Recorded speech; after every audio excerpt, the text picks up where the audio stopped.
in a few hours of mindless violence today at a suburban high school outside Denver. 2 kids are believed to have killed and wounded about 50 of their classmates and then killed themselves. This day, when a searing tragedy struck in a place parents felt their children were safe. The worst grade school shooting in U.S. history, at least 27 dead, 20 children, 7 adults, including the principal. Our police have confirmed with ABC News 20 injuries, 10 confirmed dead that we know of right now. 1 suspect has been taken into custody, believes that there's 1 more suspect that is on the loose. Again, this was at the premiere of The Dark Knight Returns, the new Batman movie. As a country, we have been through this too many times. And we're going to have to come together and take meaningful action to prevent more tragedies like this, regardless of the politics.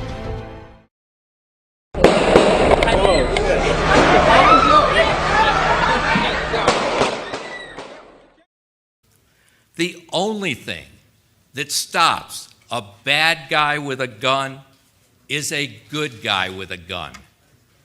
I think that really is a bad idea. The NRA's approach, and this is the mass killing kind of situation, Aurora and Sandy Hook, et cetera, is, well, let's, what we need to do is arm the good people. Because if the good people have guns and the bad people start shooting, then the good people will shoot the bad people. And in a sort of, Western James Bond movie kind of sense, that sounds great. In real life, that sounds horrendous when you think it through, because even if you are trained to use a firearm, if you're an police officer or someone, it's difficult to make that decision in a split second to pull the trigger. Who might be coming into my line of fire? Do I need to kill this person? Am I trying to threaten this person to put down? Did they stop there? It's, and to have 6 people, or more, all pulling guns, aiming at a target. This, I think, is a recipe for more injuries, not fewer injuries. So I don't think that's a reasonable response.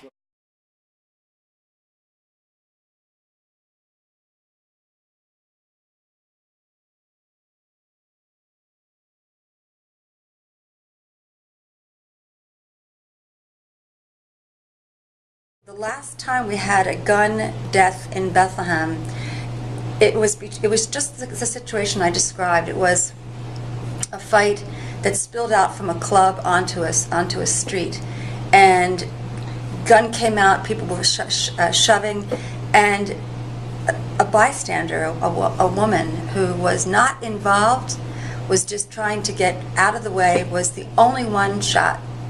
The people who were screaming at each other and yelling at each other, they were unscathed.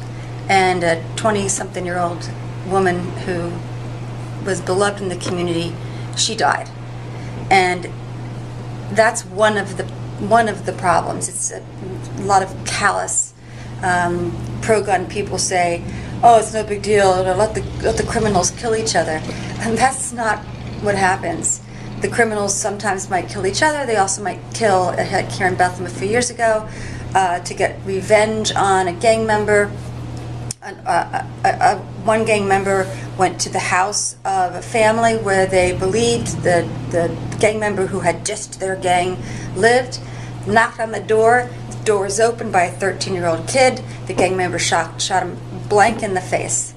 So a 13-year-old kid died. The Second Amendment's very short. It says something along the lines of a well-regulated militia being necessary to the security of a free state. The right of the people to keep and bear arms shall not be infringed. In the Heller opinion, for the first time, 5 of 9 Supreme Court justices, led by Justice Scalia, not surprisingly, essentially, in my opinion, interpreted the amendment as though the first 13 or 14 words were not part of it. So they left out the declaration, a well-regulated militia being necessary to the security of a free state, and they just went with the second half, which is the right of the people to keep and bear arms shall not be infringed.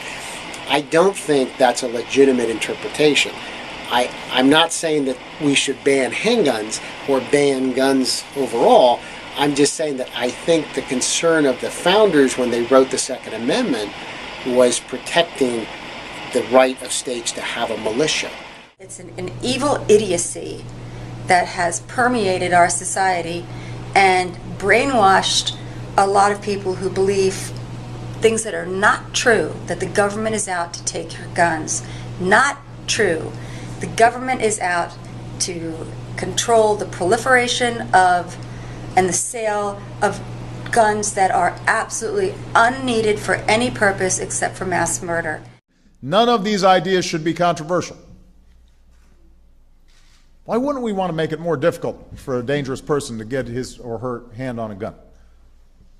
Why wouldn't we want to close the loophole that allows as many as 40% of all gun purchases to take place without a background check? Why wouldn't we do that?